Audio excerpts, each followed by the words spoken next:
ఎట్టకేలకు కోహెడ సమీకృత మార్కెట్ నిర్మాణానికి రంగం సిద్ధమైంది. 1000 కోట్ల అంచనా వ్యయంతో అంతర్జాతీయ స్థాయి ప్రమాణాలతో నిర్మించే ఈ మార్కెట్కు రేపు సీఎం రేవంత్ రెడ్డి శంకుస్థాపన చేయనున్నారు. 3 ఏళ్లలోనే దీన్ని పూర్తి చేసేందుకు ప్రభుత్వం ప్రణాళికలు సిద్ధం చేసింది. ఎగుమతులు దిగుమతులకు అనుగుణంగా షెడ్లు, దుకాణాలు, కోల్డ్ స్టోరేజీలు, రోడ్లు వంటి అన్ని మౌలిక సదుపాయాలు కల్పించనున్నారు.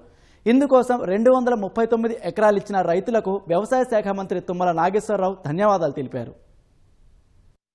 అంతర్జాతీయ స్థాయి ప్రమాణాలతో హైదరాబాద్ శివార్లో కోహెడ మార్కెట్ నిర్మాణానికి అడుగులు పడుతున్నాయి. దాదాపు 1000 కోట్ల రూపాయల అంచనా వ్యయంతో 239 ఎకరాల్లో సమీకృత పండ్ల మార్కెట్ నిర్మాణానికి పునాది రాయి పడబోతోంది. ప్రతిపాదిత ప్రాంతంలో రేపు సాయంత్రం కోహెడ మార్కెట్కు ముఖ్యమంత్రి రేవంత్ రెడ్డి శంకుస్థాపన చేయనున్నారు. అనంతరం రైతులను ఉద్దేశించి సీఎం ప్రసంగించనున్నారు. రేవంత్ రెడ్డి పర్యటన, సభకు ఏర్పాట్లను ఎంపీ చామల కిరణ్ కుమార్ రెడ్డి ఎమ్మెల్యేలతో కలిసి మంత్రి తుమ్మల నాగేశ్వరరావు పరిశీలించారు. రైతుల అవసరాలకు అనుగుణంగా కోహెడ సమీకృత మార్కెట్ నిర్మిస్తామని మంత్రి వెల్లడించారు.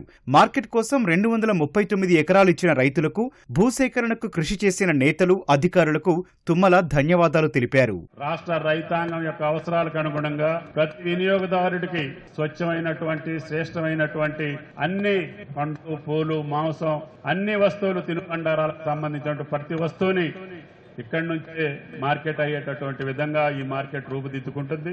3 ఏళ్లలో అంతర్జాతీయ నాణ్యతా ప్రమాణాలతో అత్యాధునిక సమీకృత మార్కెట్ నిర్మించనున్నారు. ఇందులో షెడ్ల నిర్మాణం, కమిషన్ ఏజెంట్లందరికీ దుకాణాలు, కోల్డ్ స్టోరేజీల నిర్మాణం, పండ్ల ఎగుమతుల జోన్, రవాణాకు రహదారులు, పార్కింగ్ సౌకర్యం ఏర్పాటు చేయనున్నారు. రైల్వే, జాతీయ రహదారి, శంషాబాద్ ఎయిర్పోర్ట్, ఫ్యూచర్ సిటీ నుంచి మార్కెట్కు కనెక్టివిటీ కల్పించనున్నారు. ఆంధ్రప్రదేశ్, మహారాష్ట్ర, కర్ణాటకలకు దేశీయ పళ్లు, కూరగాయలు, చేపలు, మాంసం క్రయ విక్రయాలతో కోహెడ సమీకృత మార్కెట్ దేశానికి ఆదర్శంగా నిలవనుందని మంత్రి తుమ్మల తెలిపారు.